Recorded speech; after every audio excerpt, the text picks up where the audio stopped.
Ang pinakadabis nga tinapay nga akong natilawan sa tibuok na akong kinabuhi, kini yung panbisaya nga giluto sa kalayo. Labi na jud kung ako ang magluto. Kung makatilaw lagi ka ani sa kong pan, basig pati akong oven na pilong pa ni mo kit tungod sa kalami. Wa gani sa kulo atik ako adol pero atik ra. Karon kung gusto ka makabalo kung unsa jud ko ni pagbuhat, paminaw jud ra maayo kay tudluan ta ka. Tirada dol. Unsa pay? Wara god.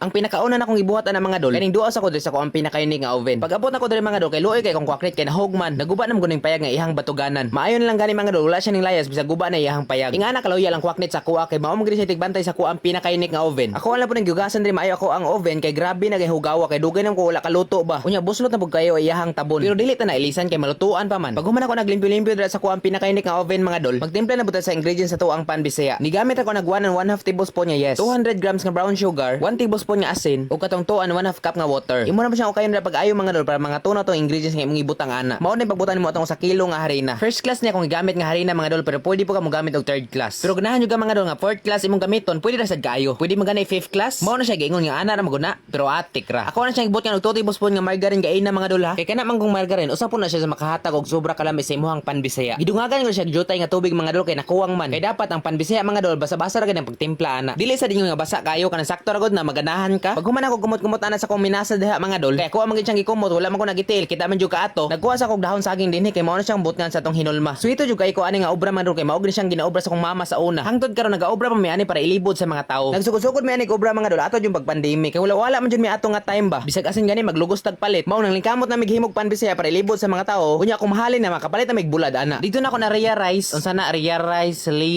Unsay pag-pronounce ano realize. Basta dito na ako na realize mga dol di jud lalim mga ginabuhi ning kalibutan ba. Kay bisag ginamos nga tag Jason di man ta ka-afford ana. Dili man ta ka-afford ana kung wala tay kwarta. Maningkamot jud ka para makapalit kag sudan. Mao kung ako pasaltion dili lang jud ko magminyo. Kay bisag asin maglugos man tag palit. Dili sa ko magminyo mga dol kay wala pa man koy uyab. Unya na ta magminyo kung makauyab na ta. Asa ram nang asin god. Namatay silingan naampo tay inahan. Pwede ra ta dito mangayog asin. Ana ra man agod pero atik ra. Nagbugas ako kahoy diri mga dol kay mao na kung gamiton isugnon dato sa ko ang pinakainik nga oven. Kay unsa man ang bukong diri mga dol nangahurot naman. Laliman kana sige ra kog luto kada adlaw og pan. Mo reklamo lang ganin akong kwaknit sa babaw kay permi siya maasuhan. Ako siyang gaingnan niya ayog reklamo diha. Kay wala may ko reklamo nga baho na kayo na kay laba-laba. Nindot sad kayo kay nakasabot ra man siya. Mong paday nagit siya mo kumbabit diri sa ko ang pinakainik nga oven. Naghaling lang sad ko diri para igo tumutubo atong hinulma gaina nga tinapay. Moinit na sad nito ang pinakainik nga oven din he. Pagkadaghanan nas bagas babaw mga dol ako na siyang transfer sa ilalom. Kay dapat ang kalayo ni sa kong pinakainik nga oven mga dol babaw ug ubos man. Kung maluto ang babaw maluto sa na siya ang ilalom. Pagkatubo ato sa kong hinulma gaina nga panbisaya mga dol ako na patang gihibutang diri sa ko ang pinakainik nga oven. Tapos imo na siyang bali-balihon ba para maangay jud iyang pagkaluto. Ang diri nagkatubang imo ipalikod digto. Kay dili ba ni bagay ang kalayo babaw basta ginaani nga oven imong gamiton. Pero katong oven nga di kuryente imong gamiton pwede ra pud nimo dili balihon kay bagay man yang pagkainit. Unya nindot pud nga oven kay may taklob. Ang taklob sa kong oven god wala pa man abot ako pa man gi-order ba dito sa Japan. So dugay gid siya maabot kay layo mga ko gi-orderan sa kong taklob. Basta isunod tuig maabot na to ang matakloban na gid akong